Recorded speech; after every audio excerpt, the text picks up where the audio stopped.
Hi everyone! Welcome back to our YouTube channel, and for today's vlog, ang isi-share ko naman sa inyo ay isa sa mga best running shoes na nire-recommend ng karamihan, ang New Balance 327. I love a strawberry side on the side next to you. No wasting time, can you tell me the truth? I'm feeling you, yeah, I'm feeling you. Oh, oh, be honest, tell me what's on your mind. Oh, baby, when I lay my eyes on you from afar, I could swear I thought you fell from the stars.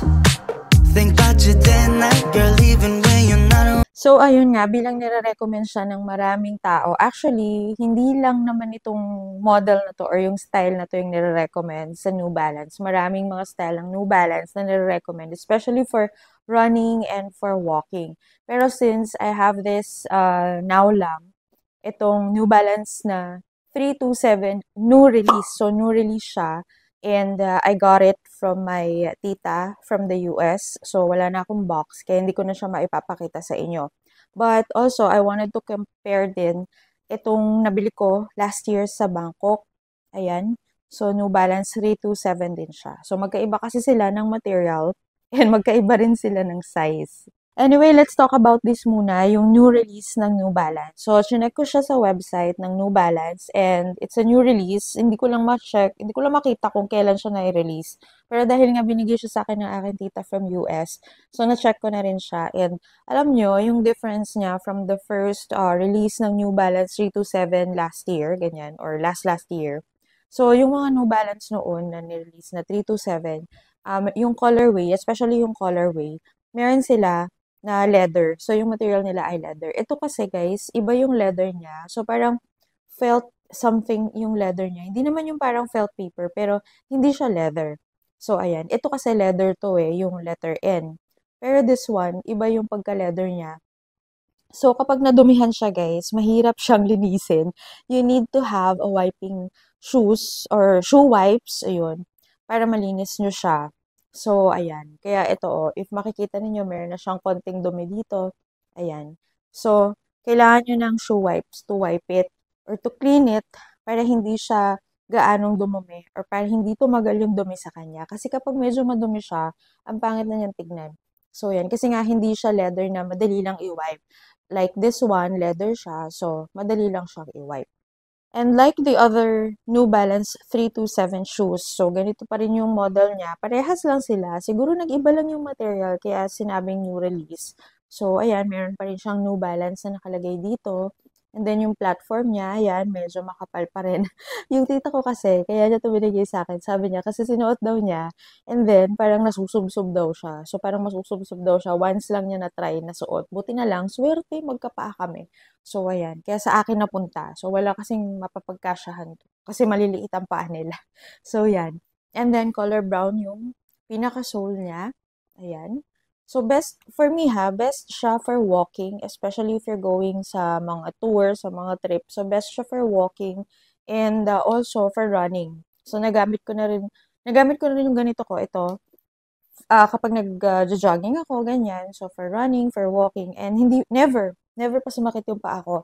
So, nagkaroon lang sila ng difference sa sizing. So, mas malaki to ng 0.5 compared dito sa isa. Ayan siya.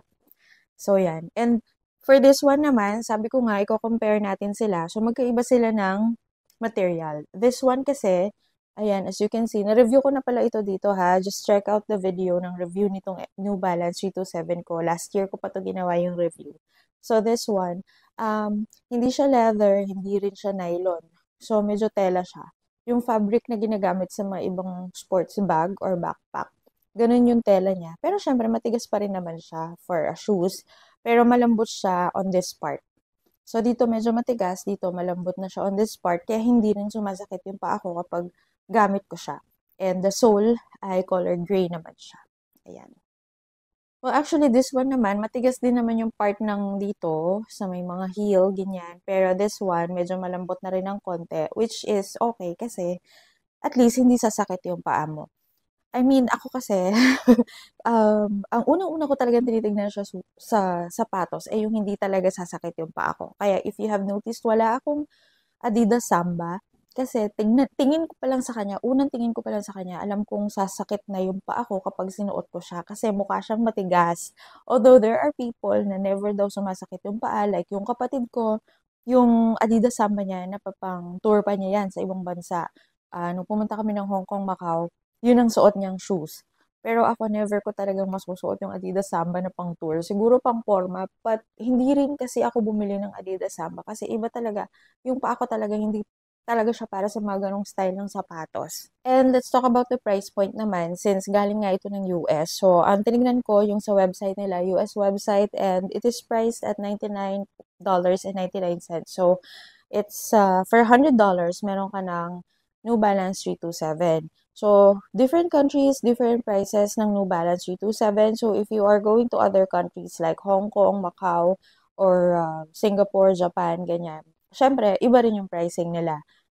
I feel that yung New Balance 327, pinakamura ko siyang mabibili sa Japan compared sa ibang bansa. Kasi in Bangkok, when I was able to buy this last year during our trip to Bangkok, so talagang napilitan kami bumili kasi wala kaming ibang shoes na dala except dun sa suot namin nung umalis kami.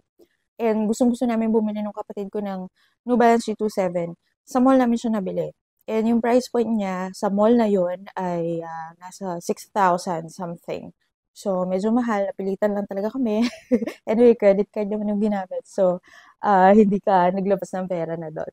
So, ayun lang guys. If you're gonna ask me if NB or New Balance 327 is highly recommended po talaga siya for walking, for jogging, for tour, sa mga travels. Maganda po siya. Medyo bulky lang siya kung titignan ninyo compared sa mga ibang shoes.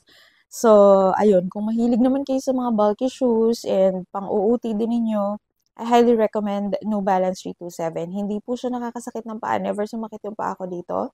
And if you love yung mga jogging, walking, ayan. So, okay naman po siya na isuot. Just make sure to upsize at least 0.5 cm kapag po bumibili kayo. Kasi mas maganda na magsuot na tayo ng mas makapal na sole, na socks kesa sa masikip or sakto lang sa atin yung shoes. Kasi for sure, sasakit yung paa natin kapag masikip or sakto lang sa atin yung shoes. And guys, thank you so much for watching this video. And if you have any questions about this, the New Balance 327, just comment down below. Don't forget to subscribe on our YouTube channel. Bye!